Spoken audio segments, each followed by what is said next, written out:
बैठ जाते हैं। हमारी इसका जो फॉर्मेट है वो है हकीकत पे मबनी आप बीती का, जो हमारे ऊपर, हमारे साथ या हमारे किसी अजीज या दोस्त अकारीब के साथ गुजरी हो। मैं आज एक ऐसा वाक़या आप लोगों को बताने जा रहा हूँ जो हकीकत है, मेरे एक दोस्त के साथ वो गुजरी। ये वाक़या उसका, मेरा ताल्लुक़ होटल इंडस्ट्री से है और मैंने काफ़ी साल मुत्तहदा अरब इमारात में जॉब की है। मेरे साथ मेरा दोस्त बहुत अच्छा कराची का लड़का मेरे साथ काम करता था, मैं उसका नाम मेंशन नहीं करना चाह रहा। और वो वहाँ से अपनी जॉब क्विट करके, रिज़ाइन करके पाकिस्तान आया। पाकिस्तान में आकर कुछ अरसे के बाद वो काफ़ी फाइनेंशियली तौर पे परेशान हो गया, बहुत जॉबलेस हो गया। सो उसके अंदर उसने डिसाइड किया कि वो बाइक या राइडर बनेगा। उसने एक बाइक परचेज की और अपने आप को रजिस्टर करा के बाइकिया शुरू कर दी उसने। ये वाक़या उसने मुझे सुनाया, मैं पाकिस्तान आया हुआ था छुट्टी, और उसने मुझे ये वाक़या सुनाया। और जब मैंने उसकी हालत देखी तो उसको देख के मुझे एक शौक लगा कि ये इतना स्मार्ट बच्चा, इतना हैंडसम लड़का, इसकी हालत क्या हो गई है। तो उसने फिर मुझे ये पूरा वाक़या अपना बताया और मैं उसी की ज़बानी सेम हुर्फ टू हुर्फ मैं आप लोगों से डिस्कस कर रहा हूँ। हुआ ये, उसने अपना बाइकिया का जो शुरू किया, अपनी जॉब उसने, तो उसको एक दौर, एक टाइम ऐसा आया कि उसको तारिक रोड से एक सवारी मिली। एक बड़ा वेल स्टैंडर्ड बंदा था, उसने उसको लाइट किया कि भाई मेरे को डिफेंस फेज 8 जाने। उसने उस पर लोकेशन सेट की और उसको ले गया डिफेंस 8। उस टाइम पे डिफेंस फेज 8 इतना डेवलप नहीं था और इक्का दुक्का कहीं कहीं कंस्ट्रक्शन हो रही थी, कहीं प्लॉट था, कहीं जगह खाली थी, कहीं घर बन रहा था, कहीं बन चुका था। तो अभी भी बहुत सारी जगह वीरान पड़ी है वहाँ, वो काफ़ी अभी तक वो अंडर डेवलप है।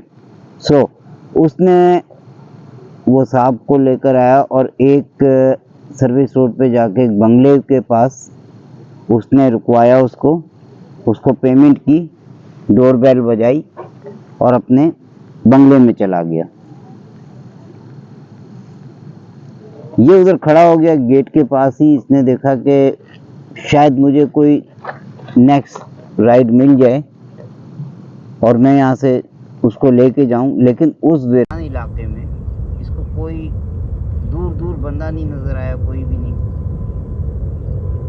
तो इसने अपनी बाइक स्टार्ट की और जाने लगा। थोड़ी दूर गया है, चंद कदम ये गया तो इसने देखा कि एक खाली प्लॉट पे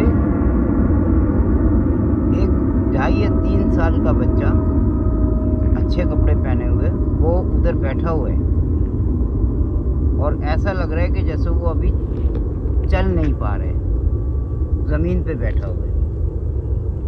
इसने बाइक रोकी, उसको देखा तो ये घबरा गया। इसने सोचा ये इस बियाबान में ये बच्चा कहाँ है, किसी गाड़ी से उतर गया है या कोई इसको छोड़ के गया है या इसको फेंक के गया।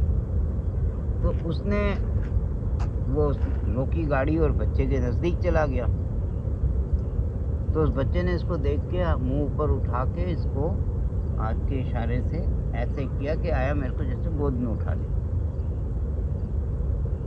इसने देखा, इसने आगे बढ़ के झुक के उसको उठा लिया गोद में। जब बच्चे को उसने गौर से देखा उसकी आंखों की तरफ, तो उसकी आंखें बड़ी अजीब रिएक्ट कर रही थी और ऐसा था कि जैसे जमी हुई आंखें, साकित एकदम।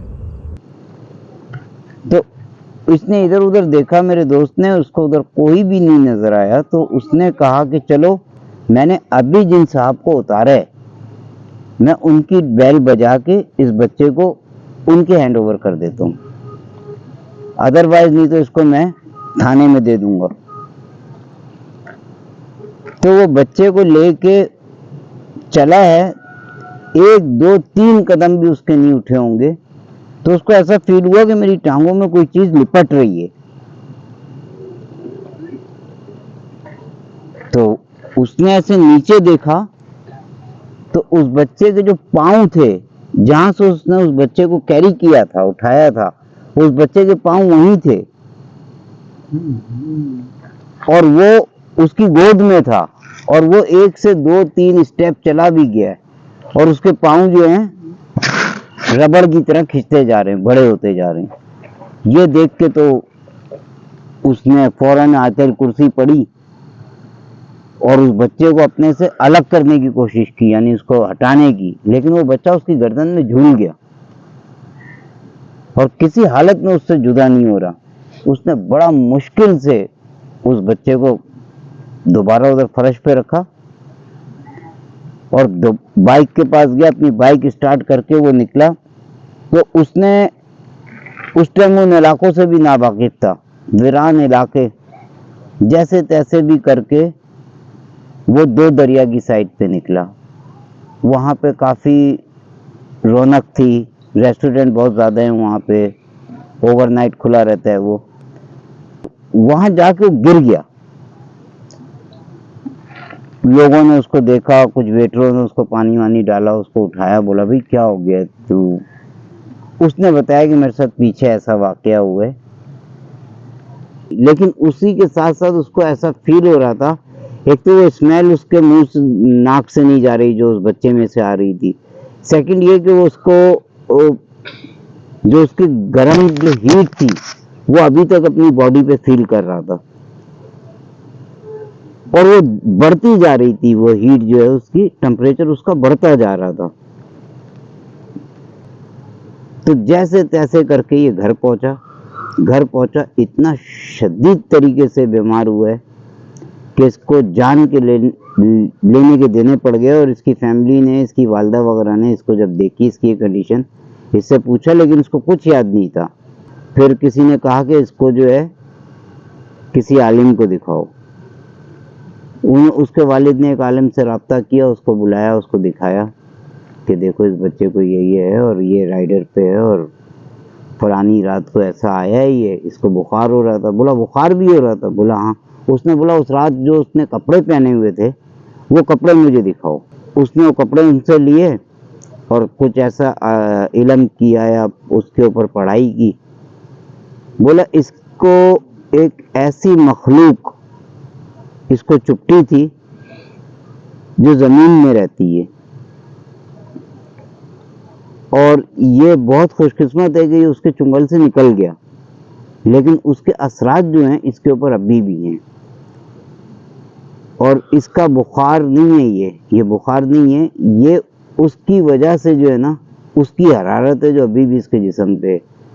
तो इसका रूहानी और नूरानी इलाज ये है कि हम कुरान की तालीम से इसके ऊपर दम करेंगे, आपको पानी देंगे, आपको शक्कर पढ़ के देंगे, उसके ऊपर आप इसको वो करें। तो उन्होंने उस तरीके के ऊपर उसका इलाज किया कुरानी तरीके से और वो डे बाय डे बेहतरी की तरफ आता रहा। उसने पूरा वाकया अपने वालिद से डिस्कस किया, जो आलिम जिनसे ट्रीटमेंट चल रही थी उसकी, उनसे उसने डिस्कस किया। उन्होंने इसको बताया कि आपने हमेशा बावजू रहना है और अपना नमाज नहीं छोड़नी है, नमाज कंटिन्यू करनी है। और जब आपको आपके सर में तपिश हो, जिस्म गर्म हो, ठीक है, तो उन्होंने कुछ ऐसे कुरान की आयतें उनको बताई कि आपने ये पढ़ना है और ये पानी आपने पीना है और ये पानी सर पे डालना है और वजू बनाना है। तो उसने ये अमल तकरीबन अराउंड 45 डेज या 40 डेज तक उसने किया उसको, और उससे अल्हम्दुलिल्लाह कि उसको बहुत फ़ायदा हुआ, बहुत अफाका हुआ उसको। लेकिन इस वाक़ये के बाद वो आज तक डिफेंस फेस 8 के नाम से डरते, वो उस तरफ जाता नहीं है। और उस साइड पे उसको जो वो एक्सपीरियंस हुआ है, वो बोलते हैं मेरी लाइफ का ऐसा एक्सपीरियंस था कि अभी मैंने जब उसको देखा तो मच बेटर, बहुत अच्छा हो गया था। 2-3 साल के अंदर उसकी काफ़ी सेहत सेट हो गई थी, वरना वो यूँ समझो कि मौत के मुंह से आया।